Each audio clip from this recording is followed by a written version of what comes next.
fantastic. And I got my man, Kelly Keller, on the show today with me. Kelly, I heard you got a lot of real bullish indicators. Could hear you screaming from your office like someone was showing you the light earlier this morning. I'm excited to look at what you've been looking at. But first of all, how are you doing, my good sir?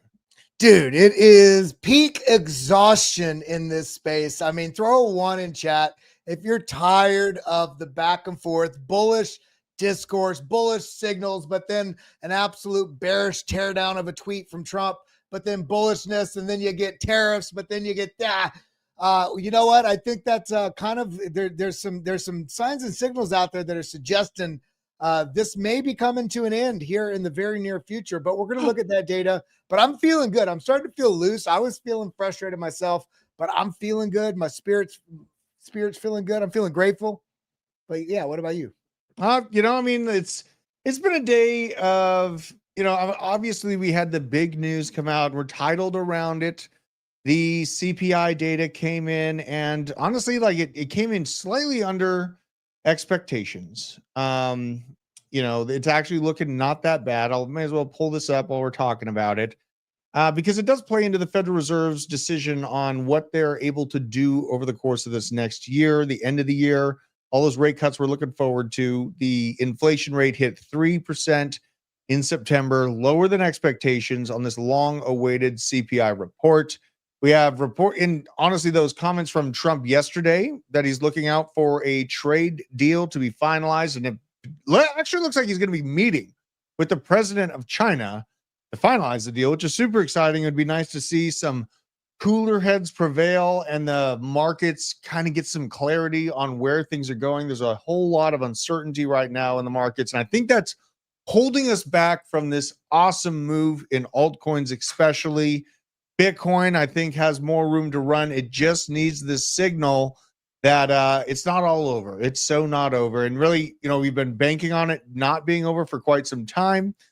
But this gives the Federal Reserve a little bit of extra wiggle room in cutting those interest rates. But the crazy part about this, Kelly, is that they actually are continuing to disinclude products that are going up into the right in terms of their price. And one good example. You mean they're shaping the data? I don't get double audio right now. That's crazy. Oh, are you? Let's see here. Maybe it might be my computer. So coffee jumped to a new all-time high. They took coffee out when it was on its way up here. And during this process of rising prices, they also changed the definition of a recession. So now coffee's back to, pretty high levels. I wonder where that, I'm going to pull my screen down and then turn the audio off. That's probably what did it. I'll bet you that's what did it. I'm going to keep the audio off because sometimes this thing loses its mind, but I just want to see some clarity. I want to see, these altcoins, they have been beat down. It almost feels like worse than they ever have been. Even in the bear market of 22, 23, the sentiment was not this low. And we're sitting here in a situation many people chose to go after altcoins for that better upside potential over the course of the last 2 years. And we're sitting here watching those things basically flatline as Bitcoin skyrockets to the moon. And I think that's compounding some of the feelings of aggravation, frustration. And I want to talk about it today on what the metrics that you see are, but also maybe some of the projects that our crowd is holding and some projects that I hold that maybe have been underperforming, to see if there's any really kind of underscope bullishness to be looking out for. Well, okay, double. Okay, audio's good. Well, let's go to the chart because sometimes we lean into our bias, but we can also see in the charts right here. This is from Gordon, Altcoin Gordon. Mm-hmm. Altcoins are the most oversold they've ever been right now when you're weighing them against Ethereum, which in a lot of ways you could say the crypto market follows the direction of risk of the confidence of there for Bitcoin or not, right? Mm. And the altcoins are going to, for the most part, follow the lead of what's going on with Ethereum. And when you see this metric here, the RSI, more sold than it's ever been for all these altcoins everybody's wondering about. That's why we're still waiting. Where does that other chart go? We're still waiting not only on ETH to make this move up higher, but also this chart right here that we have been highlighting time and time again. It's somewhere right here. Got 42 different windows up here, but yeah, this framework that we've been talking about that is very similar to what we're seeing in this shape right in here. So when we look at this and we realize that that's exactly what I was looking for before. This PUMP launch, PUMP. What does that spell? Pump. Are we going to get it? I don't think we're going to get to this extent with this extreme vertical, but I do think we're still going to see a pretty nice bullish price action pushing up, whether it's from 240 to 1 trillion, somewhere, 1.5, maybe 2 trillion. I don't think it's going to go this vertical though. But again, all signs, all signals are waiting on what's going on with ETH. And if this Wyckoff accumulation actually plays out. And remember, we've had this drawn for several weeks into a month or two. And it's interesting that this is coming in and starting to show potential reversal signs right as we may be entering this, subjective phase E, which would be that blast off stage in the market. So again, I think it's patience. The market is showing, as we just highlighted, the most oversold in history, while we're also all aware that, we got those peak fear signals and sentiment in the market. I don't sell things when there's peak oversold and peak fear. That, for me, while being frustrating, tends to be a pretty good indication that you need to either sit on your hands or look for some opportunities to deploy. Right. I mean, this fear and greed chart overlaid with the price is basically decoupled. It's been pretty awe-inspiring to see historically when the price started to dip really strongly, like this 75K washout.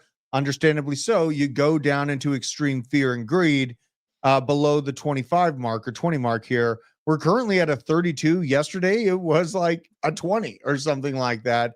And now this is a great highlight to this. MFers are out here shilling bonds, nickels, and beyond meat stocks. This does feel like a bottom. It does feel like a bottom, which is weird for me to say because Bitcoin's over 100K. But it's been definitely something that's been on my mind. We got a super chat. Are these euros? Get some rum and cinnamon biscuits, chaps. All the best from England. Hey, shout out to you, man. Shout out to you. It just does feel like the sentiment is so low. This has got to be the bottom. So many beatdowns out there, but you know what? I had a huge moment of inspiration earlier last night. Bernie Sanders put out comments saying that President Donald Trump did a better job securing the border than Biden did. Then saying, if you don't have any borders, you don't have a nation. Dare we be looking at the Bernie Sanders revenge campaign? Well, wait a minute. Everybody is worried about the flippening of Bitcoin and ETH. Is this the flippening? Bernie finally realizing, hey, we're kind of speaking some nonsense. I mean, maybe it's been a chaotic theory that I've had for a long time. Eventually, he'd get so mad from being rugged by the Democrats that he would, swap on over to the Republicans. Interesting thought. But just a quick highlight on that. And also, while we're at it, we had pretty good price action this morning, even with this. President Trump terminating all trade negotiations with Canada. And the insane part about this is that the market literally doesn't care at all about the trade negotiations between major countries, major economies that are literally neighbors. So Trump terminates the trade negotiations with Canada, and Bitcoin didn't even budge. I mean, look at the chart here. The news came out, and we are basically, God, and look at the buy box on this. This buy box we analyzed yesterday has been very, very powerful. I got stopped out of a Morpho trade, but I bit this buy box for a Bitcoin trade, and it is very, very strong. I wish I would have just gone after the dang Bitcoin trade anyways. It's like I'm being punished for the hope and idea of alt season, but Bitcoin dominance is just not giving up, dude. Well, not only that, looking at this right here, the market opened today. The market opened at an all-time high. It opened, the S&P 500 opened at an all-time high with a gap.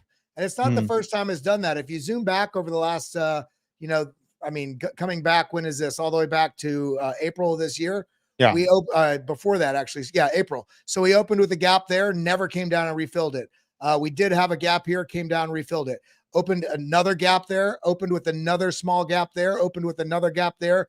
And it's interesting on this, people are shaking off everything going on with the tariffs, with the government shutdown, with everything. The market is just pressing higher. And this bodes well for Bitcoin, because if you're expecting similar on Ethereum, how we had that Wyckoff reaccumulation before liftoff, you also have the same thing present in Bitcoin as well. So is that going to happen with S&P 500 going up when you also have strong correlations that have followed very tightly? If this were to follow that correlation, this means Bitcoin's mispriced by about $50,000 right now, should be up here at about $156,000 if you're kind of following this correlation. And it's not just S&P 500. It's not just the excitement of us wanting the market to go higher. We've all been seeing the global liquidity, the M2 rising extraordinarily, gold rising extraordinarily. Both tend to precede major runs on Bitcoin, which we all know we've only had healthy stair steps up. The question is going to be, do we get that parabolic push up in the Bitcoin and altcoin space, or is it too controlled now with institutions being involved? Well, you know who is getting a parabolic push? Sean Diddy Combs is now been attacked behind bars in a near fatal attack. I reposted this. This does feel like an indicator that the bull market's coming back. Being reminded that, and you know what? I wonder if it was Sam Bankman. It was maybe Sam Bankman is like, I'm gonna tear you up, bud. You know what I mean? The bull market's back. CZ got pardoned. I'm gonna catch a pardon soon. Let's go. I really think that seeing the pardon of CZ yesterday and the misconceptions of what went on, Elizabeth Warren, she got fact checked, came out and said that he was doing the money laundering himself, is that they didn't have anti-money laundering practices in place on this exchange. And some of the people on the exchange followed through with that. So he was held culpable for it, right? But this is, I'm seeing some other hopium, Kelly. Like, this was a really cool graph here. ETH ETFs outperformed Bitcoin ETFs in total inflows during quarter three. And so we've seen that one impulse to the upside so far for ETH in the kind of bluish coloration there. And this is quarter three of 2025. Bitcoin has largely dominated this, but seeing this impulse gives me hope that we might be around the corner from a similar impulse that would push Bitcoin dominance even further down the line and cause fun for altcoins. It is something that I hold Bitcoin, but I also am heavily overexposed to Chainlink. And I'm excited to see if this thing runs. There's so many signals that Chainlink was the right alt choice. We had this Tom Sajak. I'm terrible at saying his last name, but he's the chief technical officer at Swift. He's out here liking bull posts about how Chainlink is the missing link for Swift's integration to blockchain technology. And he's also trolling other blockchains. I have a video coming out this weekend talking exactly which blockchain Swift is trolling right now. So make sure you stay tuned for that. But it seems that their mind has been made up on which project they're going to start this process with. It looks like Chainlink, the CCIP, but also they're still doing test transactions and further verifications that they are testing with Linea, this random altcoin that has a terrible price graph. Makes me want to buy a little bit of it. But that's just me. You know what I mean? That kind of brings to the forefront what we've seen in the last, since January of this year with the new administration, Paul Atkins, what's happening with Trump, the both Republican and Democrat stance on really moving forward with positive legislation, or at least nowhere near as restrictive legislation as they had previously, or lack of legislation. And so you got Sergey Nazarov in there talking with DC lawmakers, Congress, Senate, and with that being said, then we also have that ballroom that's being created right now. And who's some of the biggest donors, or some of the people on that donor list? None other than Gemini, Ripple, and Coinbase. It'll be interesting if people go to that ballroom state dinner and you have like a Coinbase sponsored banner on the side, and but the point here is, while this might not feel fun and sexy for the price action that you're looking at right now, this is a great demarcator of how entrenched and how active the crypto, blockchain, Bitcoin, digital asset ecosystem is working in concert with, lobbying efforts in DC, with different politicians, which does, I don't want to say curry favor, at least gets them on the same page to talk about things, versus having people that are in Congress that think if you put too many people on an island, it might tip over, have them making the decisions, which, yes, there are people like that, like the senator or the congressman here from Georgia. Yeah, and there's a whole list. A lot of crypto focused companies actually made it on the list of these donors. You had Tether America, notably in terms of crypto. Obviously, Coinbase, as Kelly just mentioned. You have Lockheed Martin. They're super excited about Gaza Plaza East. And then we have Ripple right under Palantir Technologies. Palantir is probably going to roll out the T100 Terminator edition in about 5 years. So stay tuned for that. We'll see if Terminator accepts Bitcoin to get off my lawn. And Tyler Winklevoss, obviously behind Dude, Gemini. You know what I just realized about this? This is actually hilarious. I hope somebody clips this and puts this out there. Although I don't want to be necessarily too political. You see so much pushback on the left right now about this, this adjustment, this change, this improvement to the White House grounds, adding this ballroom, forgetting that Barack Obama also did a $367 million renovation in the White House when he was in office. But the interesting thing here is very left-leaning organizations like Google, like Amazon, like some of the other ones that are here are some of the donors for this same venue that's getting built out, that is not being billed to the taxpayers like many of the previous renovations have been. Absolutely. And then there's a lot of companies that aren't, connected to crypto, but the Lutnick family, obviously Howard Lutnick, 21 Capital, Sovereign Wealth Fund oversight for the United States, lots of Bitcoin interest. He hammer buys Bitcoin every time he can. And Ripple, in the situation with their donors, their donor movement for Trump, Ripple was kind of in the doghouse with Trump over that tweet. Remember that? The fallout from the advisor that gave Trump the tweet that included XRP being Just slipped it in there. Right. Yeah. Just slipped it in there. Hey, say XRP is going to be part of the strategic reserve. There you go. Trump, his team tweets it out. And then they find out that the guy definitely had a conflict of interest that gave him those instructions to tweet about it. It caused a lot of the pump for Ripple, but Ripple didn't give up a large majority of that pump, right? I mean, XRP is pumped from 50 cents some odd, whereas ranging up to above $2 for quite some time. It's a cult. They're holding on for dear life to hold above that $2 zone.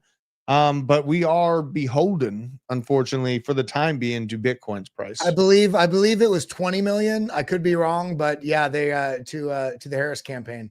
Oh yeah. And Ripple also tried to take out Bitcoin because they were saying that it was a environmental systemic risk, right? Funding Greenpeace with millions of dollars, if not billions, to FUD the literal ground of which crypto walks upon. Hard to ever forgive them for that, but I do want to say, though, we've been hating on Ripple a bit lately. I do want to just also remind people a little bit of good news in the Ripple's behalf. This right here, Ripple officially launched Ripple Prime after completing its acquisition of Hidden Road. Excuse me. It's the first crypto company to own and operate a global multi-asset prime brokerage. So this is a great step forward in terms of entrenching themselves. Since let's be honest, they kind of lost many of the things that the community, at least, were sort of harnessing the narrative around XRP on. So it's nice to see that Ripple is still actively moving forward. I really want everybody that holds Ripple, because it's a lot of retail. I want everybody to make money. Whether I like it or not, keep pushing forward. And it's like people act like me and you can move a $150 billion market with a negative headline on our YouTube channel. You're wrong, first of all. And there are thousands of creators that will just remain giga bullish on XRP regardless. Me and Kelly's job here is to bring you facts, data, historical context, and likely movements forward so that we can make the best decision possible together. So I'd have nothing wrong with people that hold XRP. They're trying to change their life with a crypto asset. And I think that's cool. That's daring. And even the hexagons, right? I want the hexagons to do well. Though I deport them, I want them to do well in their own lands, maybe the best. You know, and this is DeFi crypto and airdrops. He was deep in Ripple or XRP rather, and me and him are very, very on the same page. Where it's like Ripple, the tech, and as a company, probably going to do pretty good. The $140, you can swap over to whatever kind of narrative you want to. But DeFi, they're missing out. You covered it earlier in that article write up, but it is worth mentioning here. For a 185 or 150 billion dollar project, you'd hope to have more than $85 million in TVL on XRPL. So there are things to be called into question there. But again, I literally hold some XRP, right? I hold some XRP. It was the third crypto that I ever bought. And I was dumping tons of it at 70, 75 cents to go swap into Avalanche at $10 and all that crap. But I forgot to sell one small bag with a couple hundred tokens, maybe 1,000 tokens. I'm just gonna let it cook. They're 17 cents a piece. And I'm fine with it, right? I'm fine with it. In terms of where the market's at, things aren't looking so horrible right now as we're heading into the weekend. I do want to check out your on-chain analytics, but right now, Bitcoin sitting here hovering around at $110,000, 110.5. But what are you seeing on the kind of on-chain data side that maybe is making you more calm, or are you getting worried with what you're seeing? No, I'm fairly bullish, and what I'm seeing here is this, and I'm going to give you the bullish sort of data that I'm seeing, or potentially bullish data that I'm seeing, but there are caveats. There are some bearish concerns to look for. Now, when we look at this, and I highlighted this the other day, this is the everything indicator. This incorporates a number of different on-chain metrics, and you tend to see this very overheated when you get up into a topping price action, which is the black line here. You see these way up in the red. Again, this tapped right into the red just before we went into the topping structure. This has only been consolidating here in the middle of this band, much like we did here in the early 2019 rally, also early 2017 rally, right in the middle of this band. So what's interesting about this is you have this descending resistance, rising level of support, kind of constricting into what looks kind of like a powder keg that is either going to push up, and we're going to break out of this and get, this would be if the 4-year cycle is over, then we get this move up. But if this comes up and rejects and we do dip down, then remember, it's not the end of the world. It just means you may have to be a little bit more patient, and you watch for this to drop down into the zone. Now, the bearish take here, and there is a bearish take, looking at this chart right here, every time MACD has crossed bearish on the monthly chart, Bitcoin has seen an average price drop of around minus 70%. And we're at that caveat kind of right now. So the question is, are you following data that is potentially bullish and you're going all in on leverage that you could get wrecked on? Or are you also hedging yourself? Because the concern here, we just saw October 10th, the massive washout. The market is in a much healthier place. What we're seeing is this massive reduction in open interest, meaning all these leveraged plays in the market. So I think it's anybody's guess as to what's happening right now. I think the outlook of the legal landscape, as well as the integrated landscape of corporate ETFs, sovereign bodies coming in, I still very much think we're going to have new highs in 2026. And this is part of the reason why we've got a massive flush in the system. Now, the last thing I wanted to share here is it's not just on-chain data. It's also how the global liquidity and how the basically business cycle has run and how that's correlated with Bitcoin. Yeah. Blue line, high, top of Bitcoin price. Blue line, high, top of Bitcoin price. Look at this. We're on the basically where this would have been in the previous cycle. Look how early that is. We still, if we do get the swing up, especially when you consider the deployment and the development and the integration of AI and making things more functional in the tech and business sector, as well as blue collar work, as all these things develop, I do think profitability in the business development is going to have some sort of swing up, especially with all this development that's happening from different foreign investments coming into the U.S. It's like $10+ trillion. If this is to ring true again, now this is a couple things in favor of the bulls, then you can expect this to continue to stair step its way up through 2026. So that's kind of what I'm seeing in Bitcoin. And then just last thing was this on-chain chart I shared only a few days ago, I guess 4 or 5 days ago now. I was watching this signal, meaning people were not paying attention. Transactions were dropping dramatically. When this happens in a bull trend, Each time you look at these green bars, massive move. Massive move. This was from about 20,000 up to 74,000. Again, 48,000 up to 109,000. And we're kind of in that territory again, while the fear and greed is also peaking, where people are so worried about what's going on. And we got the Fed interest rate cuts almost guaranteed coming next week. Yeah, thanks for the super chat again, Mick. Slowly, Cache Monkey. What is Cache Monkey? I wonder if that's it's gonna be. I am honestly, I'm a little part of me is exhausted from this grind up and a grind down. If we do have a traditional 4-year cycle major washout, that's exciting for me because I learned alongside Frankie Candles, and Frankie absolutely thrives in bear markets, right? And he taught me how to do it. I'm just not in the season where I'm ready to flip the chart upside down, but there is going to be a time over the course of this next few, maybe 6 months where I'm going to be looking that way.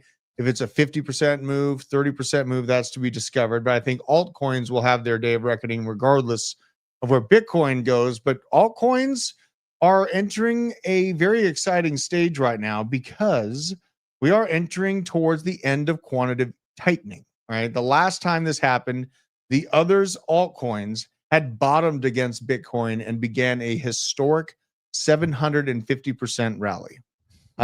So we've showed this chart before, the others, the massive liquidity washout. And then we are at this time frame where the Fed's getting ready to cut. People are capitulating their bags, and the last time we were ready to see true end of quantitative tightening, absolute send it mode. So it's a really kind of crazy time to be alive. Cockney. No, I don't understand Cockney. But I'm holding my chain link, I'm holding my Morpho, I'm holding my Aerodrome with conviction. Obviously, I'm not even worried about the Bitcoin. I'm not selling Bitcoin. The Bitcoin that I have, I'm just going to continually add to it, right? Making small purchases consistently and then trading actively to get big chunks of Bitcoin added to my bag.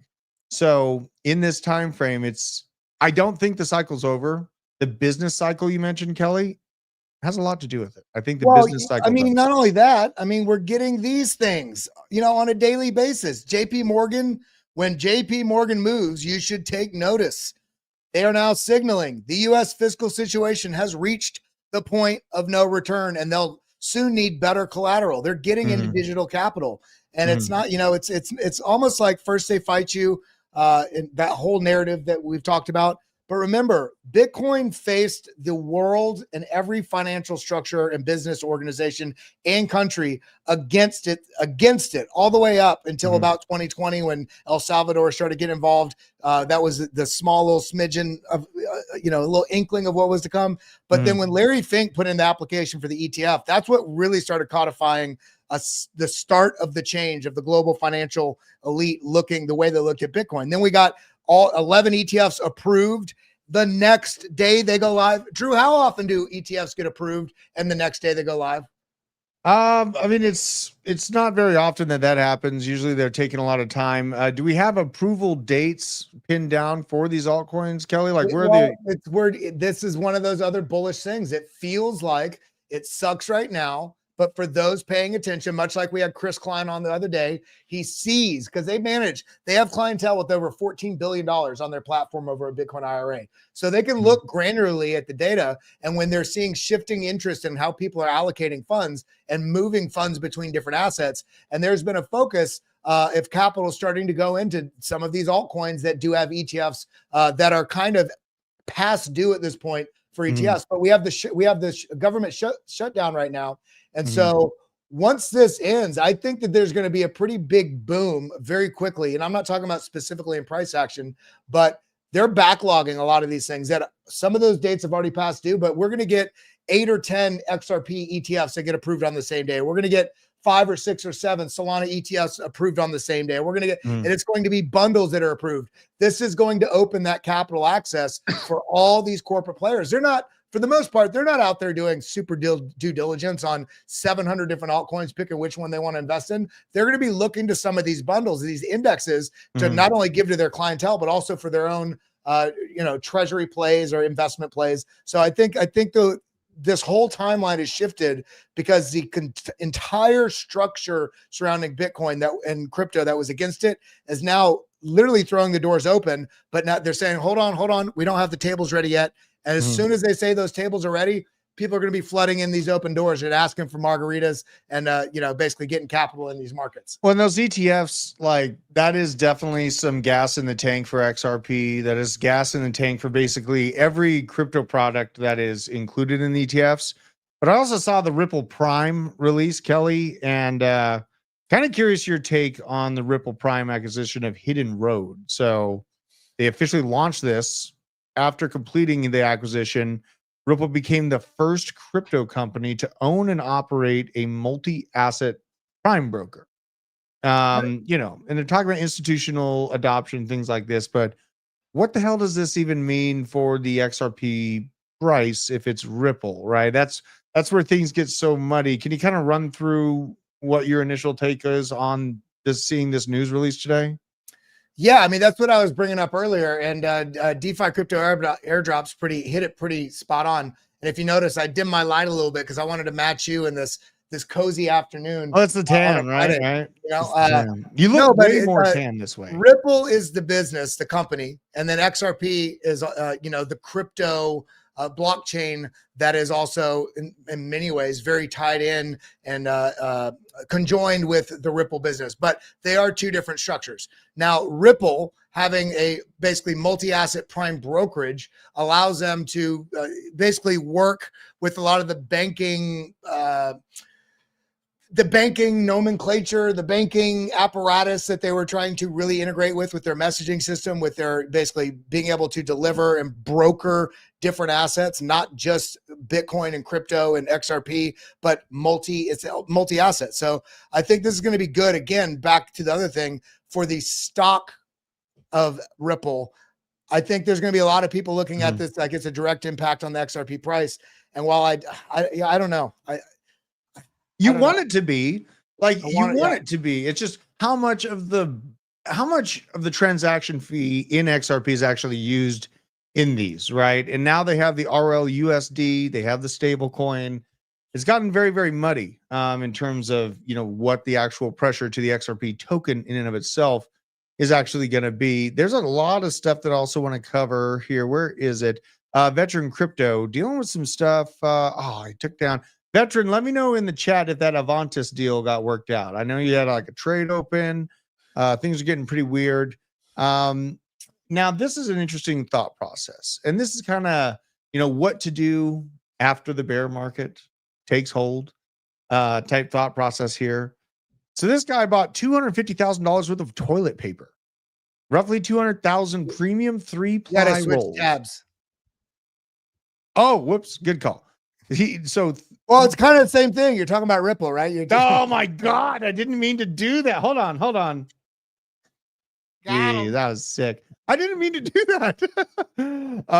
So this guy, BB888, Pepe, bought $250,000 worth of toilet paper, 200,000 premium 3-ply rolls, warehouse of softness stacked from floor to ceiling in an asset consumer market literally can't print fast enough when the panic hits. Most people would call it insanity, but he has a thesis here. Okay. This is very interesting. So each roll cost $1.25 today, but over the past 30 years, the price of high-end tissue has risen faster than CPI, the dollar, and even gasoline. Over 400% increase since 1995. Meanwhile, governments keep inflating money supply chains and deflating standards. It's only a matter of time before they cost-optimized future. Wait a minute. Are you telling me this guy is building a tissue treasury? He is. He's got a toilet paper tissue treasury. And you know what? The thought is kind of crazy, but is it really? Because think about it. Shrinkflation, the way that corporate America is basically giving you less and less and less for more and more money. I mean, maybe there is something to this. Buying an asset, a hard good now, as long as it can last 10, 20 years, might not be. I mean, people could very well have to use seashells like Demolition Man in 10 years from now. right? There could be a yearning for the feeling the soft caressing touch of a 3-ply toilet paper against your buttocks after you take a poop 10 years from now that you just cannot find, You right? So know, maybe. guys, let me just talk to the audience real quick. Guys, sometimes we come on here and we're talking Bitcoin, we're talking what's going on with the altcoin market, money flow, technical indicators, and I hop in the these afternoon streams. Drew and I do it together, and sometimes I just have to, just like your price action, you have to be patient. Sometimes with Drew, we just go in so far into left field that we're talking about the investment value of treasury as it compared to seashells and why it's also good. But stick with us here. We're gonna get back on track, I'm sure. Bring us back on track, Drew. All right. So the idea, scarcity, right? Market demand, a scarce product, just like Bitcoin, right? And this is why I like the transfer of value in Bitcoin makes so much more sense over the dollar, right? Like I don't even feel like selling into the dollar at this point because they are only going to double our money supply again and again and again. And so seeing hard-sided goods, Bitcoin, disruptive technologies within these crypto projects, maybe might be I've been saying it for years, but this really paints a picture that toilet paper might be coming back. Toilet paper might be coming back. If you remember, during flu season, people were getting fired for taking rolls of toilet paper from their offices. It was a sought after product. People were getting beat down in the streets, beat down in Costco for the toilet paper. Oh my God, what is that? What happened there? Oh my God. When you get low quality toilet paper, this is kind of like buying never mind. But yeah, but you're right. I mean, this goes to, we talked about the other day how we're at record levels right now on Google for people searching monetary debasement. So when we also sometimes speak about high quality toilet paper, we're actually, what we're really trying to incentivize everybody to realize is that, one, Bitcoin's not the only asset. You can invest in toilet paper. I think that's what Drew is saying. No, it's the fact that you have to, because of monetary debasement and because of inflation, and it's never going to stop. It's a function of the way our monetary system works. If you do not find something to invest in that outpaces the rate of debasement, there's nothing that you do that can secure your future. You're going to end up becoming more and more subject to the whims of those that are controlling you. And I don't know about you, Drew. I don't know about everybody here in the audience. I'm not here to be controlled. I want to participate in my life. I want to participate in helping create the future for my friends and family and children, and your friends and family and children, not be subject to, oh, I've got to work 3 jobs because I saved in dollars. Maybe you have $1 million. Do you realize that $1 million saved in 1970, had you saved the value of $1 million, it would have been like $200,000, right? Now, 200, now think about that now. Everybody thinks they want to be a millionaire. No, you got to be a decamillionaire to even be close to what that was like in the past. So we've got to look to investments that can outpace the rate of debasement, which is only increasing from here. Kelly, it looks like the market's catching a bid too as well. I think it's worth looking at Ethereum first and foremost because these altcoins need a little bit of love. And, the timeline is so bearish. People are wanting to fight in the chat, which is insane. You guys want to fight about crypto. This is the people. I want to show you this. So these are the people that are complaining about the market going into a bear market. They're out here playing with $10 on Solana. Oh my God, a little up and down. I'm so scared. I need to run away from the market. The volatility is there. You need to be able to hold through insane volatility to experience massive upside, right? So there is that. I do want to see what are you seeing on the Ethereum charts, because they're talking about a good pump. I'm looking at Morpho and it's kind of making me a little erect. What do we got here? Well, I mean, on the 1 hour chart, is it a pump, guys? Let's get to the 1 minute. So we got a pump on the 1 minute, guys. But if you get this is also very small. The 1 hour chart, we're fighting at the same level that we've had a lot of resistance at. We're just now catching a little bit of a bid outside of that. The RSI did have a nice bounce here down in the low 40s, but we're back above 50. Money flow is not yet fully agreeing with this. Let's get a little bit smaller. Yeah, look at this little blip here. I'm not convinced on this move yet until we get money flow starting to come in, but the RSI is angled out very sharply. If you come over here to Bitcoin, Bitcoin also come on, I believe in you. There we go. So it looks exactly the same. Our RSI is breaking back above this 50 line right here, meaning the strength is starting to get back in control if this does not reject. But the money flow is agreeing with this. Money flow, nice move up here. But look at where the price is currently. It's right at the previous range lows. So while this feels good, great, you either want to blast beyond this, which is this low right here. You want to blast beyond this and use it as support, or you want a rejection here to find some support somewhere here and see where the bulls come in to get that bid. Because a lot of times this can be a trap before really testing people before making the move. Yep, absolutely. Absolutely.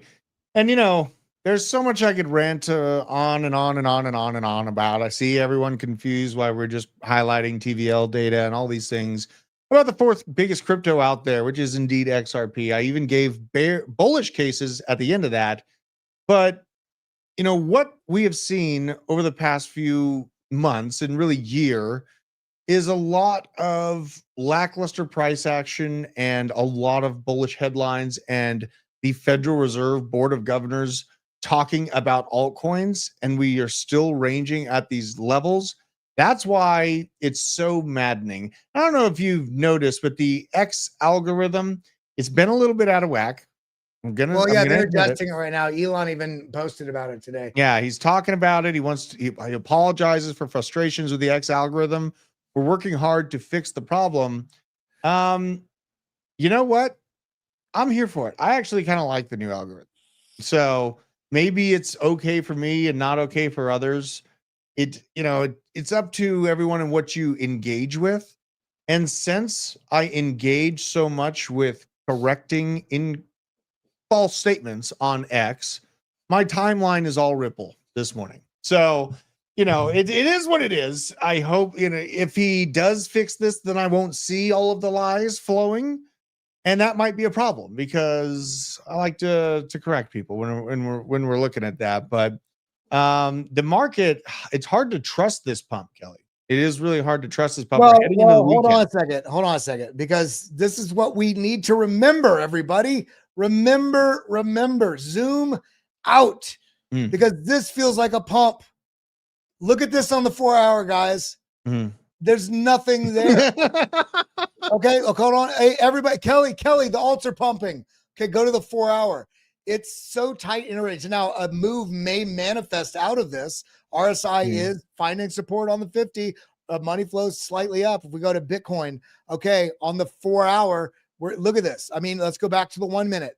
God, finally, I get some excitement in my life. This is a TikTok time frame. Look at the 4-hour minimum when you zoom out. Like, go to the 1 hour, 1 minute to give yourself a jolt of just elastic endorphins in your body. But go to the 4-hour and realize we're just trading sideways, still within this 100-day range, and we're still yet barely testing the bottom side of all of these ranges right in here. So we got some work to do, but those data points that we highlighted earlier in the show, it does. I mean, I've said this the last 3 weeks, looking into this, the last 2 weeks of October into the first 2 weeks of November, I think we're going to start to get a bit more clarity about what the intention of direction is for the rest of the year. Well, there's a chart that's going to all-time highs right now, Kelly, and you're going to be shocked. Partisan anger between Republicans and Democrats. So the U.S. government shutdown going on right now is the second longest in history. We finally did it. We're about to hit new all-time highs for the government being shut down. We're the best. I want to know in chat, do you think that this is going to end up being the longest government shutdown in U.S. history? Yes or no in the chat. I want to know what you guys think. I think it's kind of crazy that there is so much work to be done as a country, not just from a cultural standpoint, but monetarily. We're hitting extreme highs, $38 trillion in debt, interest on debts hitting $1 trillion. And they choose to argue about some $300 million East Wing to the White House. $300 million for a portion of the White House actually makes a whole hell of a lot of sense. That's being privately funded. And privately funded as well. Well, here's the So other thing, and I can't. These just end up getting political because everything's wrapped in this right I'm now. sorry, I had to But do it. no. I mean, I'm right there with you because on the one hand, we see this government shutdown, and NBC, which I was surprised NBC did this. Hey, held Hakeem Jeffries a little bit. They held the fire to his feet a little bit because the Democratic Party is holding the government shutdown kind of hostage so that the Republicans will kind of address this stopgap in the healthcare funding that is elapsing. And it's not elapsing today, it's elapsing in December. But the interesting thing about the shutdown that's happening right now, while the Republicans have the House, the Senate, and the executive branch, why wasn't this addressed when the Democratic Party had full control of all three sectors of government? Right. This could have already been addressed. So why is it all of a sudden, oh, it's such a cockamamie bullshit nonsense is happening right now. And you look at every one of these Democrats that's barking on TV. You go back last year or the year before when Biden was in power, the words that they said about using a government shutdown to hold the entire government hostage for a policy debate is something that should never happen. And here they are doing it. Yeah, absolutely. And crypto and politics are kind of going hand in hand. I'm not Republican. I'm not Democrat. I'm a smart guy that looks at both sides, and there's nonsense everywhere, but there is just too much nonsense that went so far left. The pendulum's got to swing, baby, and I'm here. That is true. When I met you first, you were like totally middle of the road, and we weren't in this like really fever pitch of partisanship in America to where we are now. But hold on. JRM says, any crypto news, or is this just politics talk? He must have just jumped in here in the last 37 seconds because we've been on for 45 minutes and about 42 minutes of those has been crypto news. So I appreciate the irrelevant comment there, Mr. JRM. There's also a scroll back function that you can catch up on. Oh my God. Well, crypto and politics are intertwined. Like, look at this. So smart guy. That was okay. You know what? Nice. All right. So Patrick Witt is an executive director with the President's Council and Advisors for Digital Assets. First of all, it's incredible that we have something like this here in America. This is the first pro-crypto president we've ever had. He is part of the White House, and he's actually going to attend SmartCon this year, an event put on by Chainlink, but it's sponsored by Amazon Web Services. And, there's a lot of reasons, not just bag pumpy up and to the right, why the US and really the world at large is looking to upgrade the infrastructure of their internet. I do have the story tagged here, and I will pull it up really, really quickly because the Alaskan Airlines had to ground all Alaskan Airlines went down yesterday. I don't know if they're back up again, but seeing the system that airlines, Wall Street's like JavaScript that was written in like the 70s or something like that. There is so many things that crypto can advance and harden the infrastructure of.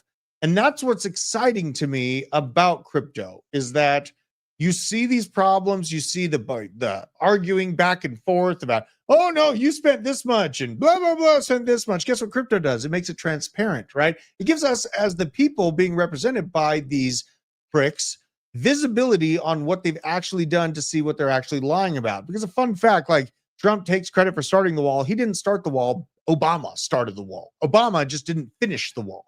Trump came in, it's my wall, it's the best wall, maybe the greatest. But literally Obama started the wall. And if we had the blockchain and transparency of government expenditure, that wouldn't even be a argument point. Everyone would just know, oh yeah, no, this has started. The flip side of that too is the politics as it relates to crypto is this, because I don't particularly like it when we get super political on this channel because I don't want to alienate people.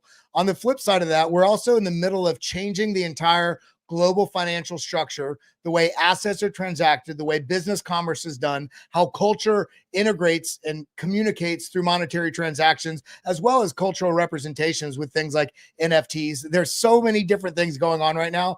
And leading up until January 20th, whether you like Trump or not, you have to realize the entire crypto ecosystem globally, there's a big choke point that was happening in the US because there was overwhelming misinformation campaign going on about Bitcoin being bad for the environment because of mining, all this fucking nonsense. Because you look at energy prices. You look at energy prices in areas that Bitcoin miners are integrated into the energy grid. It actually drives energy prices down because you can then utilize every bit of energy. You can scale up how much energy you need to produce. You use every bit of energy that's turning a profit. And if a big storm comes through, like it did in Texas a few years back, you can turn off some miners. Now you have all this extra energy capacity. So you're kind of hitting two nails with one stone. It's an incredible feat. That's what's happening. It's just misinformation about what's going on. In addition to that, because of these regulations that are being debated by a president, by a legislator, by a Senate, by a Congress, by state representatives, this is limiting people's ability to transact and have custody of their own currency, which is something that is a very high touch point now with technology as it advances, because people are wondering, are we moving into this absolute technocratic machine that we have no access to anything unless, say I'm allowed to because they like how I acted when I crossed the street? This is a very, very important time. So politics are entwined with this because it speaks to the freedom of people or the suppression of people's freedoms. 100%. I absolutely. First of all, that was excellent. We got to give you a round of applause. Fantastic. That was very, very good, Kelly. And now, with that being said, there's a couple things on my mind hold on. Important comment here. Oh my God. We gotta soften it up a little bit. Okay. You are banned. Hey, just so everybody knows, you know what Drew and I said specifically about 45 seconds before we started this stream? Drew, what did we say we were going to do in this stream? We're going to keep it lighthearted. We say, hey, let's just have fun. Let's just do a lighthearted stream. We'll share some charts. And this is like, nah. Listen, okay. So, no, I won't make it worse. But yeah, there's things culturally that crypto can fix, and that is why it's exciting to me. Where the heck did that comment go? I have so many different chats, and shout out, we got 3,100 people watching right now. You guys really drive me to work. You take the wheel along with Jesus every single day to drive me to this job, because I feel like I'm reaching people, and we have been able to navigate one of the more complex bull markets, if not the most complex bull market in crypto history, together pretty effectively. And I really appreciate that. But only 38 likes. I'm going to end the show right now. I swear to God, I'm going to ban every single one of you. Like the button, the little clicky button. You're the GOAT, Kelly from Jumpman. Thank you very much for the $2 super chat. This is an interesting question. Jesus, take the wheel, baby. That's right. Kelly, Hey, a lot of people are looking at Cardano, right? And me personally, I'm pretty disenchanted with it. I would say this, whether it's Cardano, whether it's Ondo, whether it's Injective, whether it's Avalanche, even Avalanche had it run up to $36 and just fell right the hell off the cliff. I think this speaks to the disenfranchisement sentiment the market is feeling more broadly. I think the majority, not every, but I think the majority of these altcoins, if the market catches this bid like we're hoping it's going to, I think they're all going to perform well. And remember, Cardano still has a lot on the timeline looking forward in terms of the Bitcoin OS discussions, the integration with some of the Bitcoin DeFi. It's going to be interesting to see how that sort of rolls out, especially with the midnight drop and all that's going on there. I wouldn't count Cardano out. Look at Cardano last cycle or the cycle before that, where it did nothing. And then it actually ran after a lot of things, but caught up dramatically and outpaced a lot of stuff. That's true. So it's got a strong community as well. It does have a very strong community. And I want to know from you, like, who has the strongest crypto community? I kind of voted for XRP to be the strongest crypto community this morning. I kind of stand by that because they feverishly defend their bags, and that is commendable. But you know what? Cardano people are out there fighting for their bags. I see a lot of Hexicans out there at the border trying to knock the wall down. They're very, very strong in their convictions. But let me know in the chat who you think is the crypto cult that would win in a war, in a world war crypto. Which crypto cult, which crypto army would win? Let me know down in the chat. It's just a question I have in my mind, because I deal with all kinds of kind of groups of people. I know Kelly's mentioned Dog on Bitcoin. They are absolutely fever pitch as well. Well, their blue list or whatever it's called, their expedited listing process for like blue chip projects. Their team reached out or coordinating with Leonidas, who's the main person behind Dog, about getting Dog potentially listed on Coinbase. So really, that could be quite cool. Yeah, and it's been in one of the trending. It's been in several of the trending news brackets on X today as well. No, Bennett, Marines don't play either. That's right. Pudgy Penguins, Crazy Soul Army, XRP, Bitcoin Max. You know what? Bitcoin Maxis ain't nothing to F with. All right. BTC, Link Marines. I love seeing it. Where's the Hexicans for sure? It's obvious. Yeah, Hexicans are wild on X. It just, it comes to my mind because there does come to a degree of value in people that will diamond hand their project, their holdings as long as humanly possible.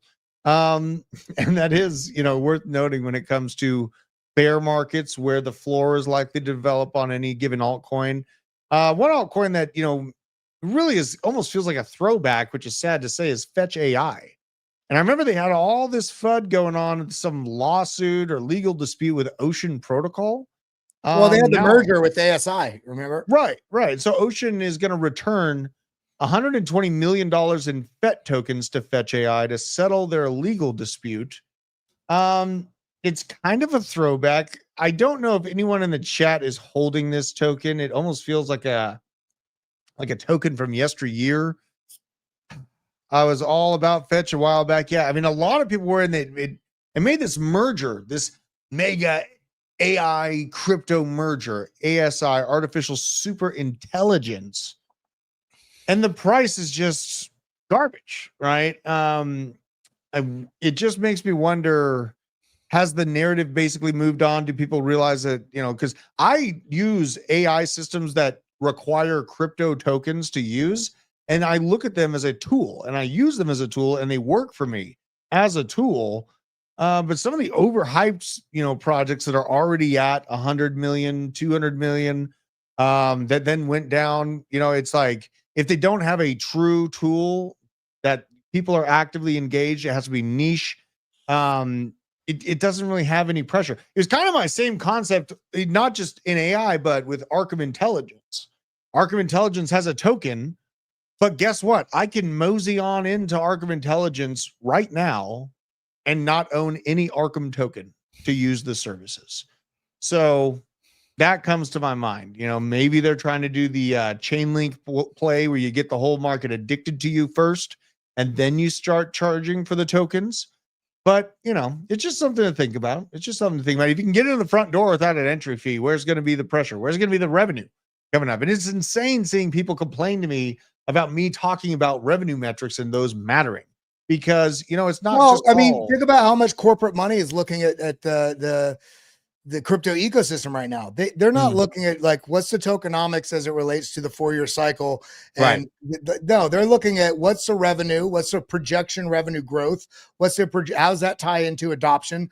And then for those two things to also have value, you have to look at what is the utility and what area is it disrupting and displacing that could also drive adoption and fees and all that structure. Because that's how it's going to be very relatable to how they look at mergers and acquisitions and different profit and loss statements and all the things that you'd look to if you're looking at taking over a company like you would, on the traditional stock market. Yeah. Tao took the AI play. I completely agree. With my pops there. Tao took the AI play. Who the hell? Who's Andrew Wilson? Let's see here. I want to get the backstory on Andrew Wilson.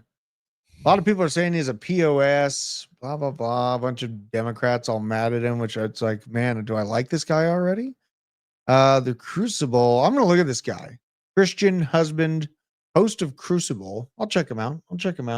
Good looking out. You know what I mean? I always like finding good faith-based leaders of families that are out there spreading the good message. Now, there's a couple things. We got, a lot of uncertainty, a lot of doubt. Kelly, if there's one last, as we head into the weekend, let's look at the general money flow of Bitcoin, because the Chinese, they're going to do some crazy stuff. The old bags of Bitcoin, that's the weekend is where the mice will play. What are you seeing on Bitcoin's money flow? Price be damned. What do you see on money flow heading into this weekend? Well, let's take a little gander. Ooh. Got it? There we go. Oops. There we go. Looking at the money flow. This is the 8 hour. All righty. Well, let's go back in time. Last weekend, Tuesday, Saturday. So here we go. Wednesday, Thursday, Friday, Saturday, Sunday. We had a pretty bearish weekend at the end of August. If we look at the last weekend, that would have been right here. We were coming out of this negative money flow, but we've kind of been on this upkick currently that is kind of tapering off a little bit, but it's kind of, I would expect this to have some, I don't think this is going to come straight back down like this. Much like you're seeing this general swing like this, right? I think we're going to stay positive on the money flow. What I'd be watching for is a breakout of this zone, watching for a move into about this 114, 115 zone. Yeah. We're able to break out of this. If this does reject again, it's still okay. Guys, it's okay if it doesn't do exactly what you want when you want it to. If it rejects out of this, then what you look for, if you're bullish, is, let's say it rejects here. You want to, in this case, you'd like to see this still maintain a higher low.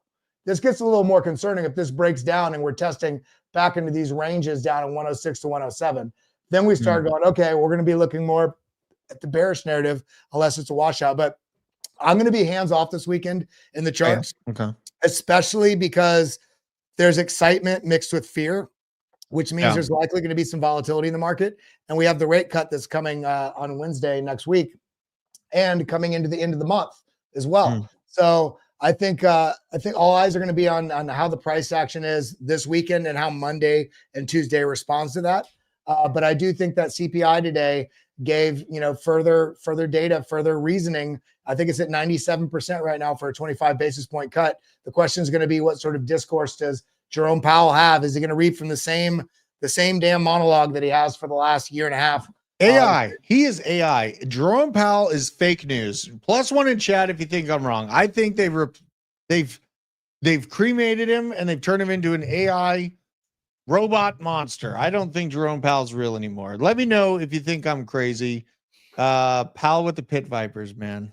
Powell with the pit vipers. But these altcoins, I'm looking at them across the board. Like, VZ Fat Cat's mentioned, and even XRP is catching a bid right now. Today, XRP is up by 4%. So, even the craziest of altcoins pump when these tides rise, and XRP is not even one of the craziest. It's up here, number 5. Let's see actually who's the big gainer out of this bid. Humanity Protocol, get wrecked. This is a scam. MYX, probably another scam. There's insiders that are going to pump it though. Look at this chaos. Let's see here. Virtuals, okay. Virtuals coming back from the dead, 17%. Let's check this out. Virtuals up 17%. That's, you know what? If this thing turns it back around, I mean, it's set up a higher low. It's set up a higher low here. Credit where credit is due. On this, and look at what it did in December. I mean, this is the AI agent bidding season. And you know what? This reminds me of Mamo. I want to go look at Mamo. Mamo. It's an AI agent for DeFi on Coinbase. Extremely low level, actually trying to bottom out. Nice. Okay. I'm going to use some of my trading funds, some of my tether for some more Mamo because I got the airdrop. But actually, this looks like it's kind of trying to flat line out, catch a bid right here. This is original pump 2 moment for Mamo. And it's been a ride downtown with the rest of the altcoin market. But seeing it just from a very basic structure, looks like it's trying to round out and start that uptrend here. So things aren't all so bad. Well, on that note, looking at the others chart, the total too, at this going into the weekend, we have the RSI. Look at this. It's fighting to get into the strength category, basically above this 50 line. So It feels like this is compressing into the zone. Money flow is maintaining a positive stance right here. It did try to come down, but we're getting a little bit of a bid on capital coming into the altcoins right now. If this is able to break up, then I do expect this also to be breaking up to start testing up, which would mean broadly, obviously, the altcoin market would rise. So the question is, as we wrap this out, everybody, Bitcoin, okay? Bitcoin, is Bitcoin going to open? Is Bitcoin going to open higher on Sunday? That's a 1 for a yes, 2 for a no. And altcoins, are altcoins going to pump this weekend, or are they going to dump this weekend? That is a 3 for yes or a 4 for no for altcoins. Let's see what you guys got to say in there in those comments. Drop it down below as well. But make sure you get out of the charts as well. We got some stuff coming out this weekend. DZ's back in the hood as well. But remember, get out there, spend time with friends, with family, play an instrument, make some food, go walk around, get some sunshine on your shoulders, and come back here fresh with the content we have coming this weekend. And of course, we'll be seeing you on Monday. Absolutely. I love and appreciate every single one of you. And don't forget this, that You are banned!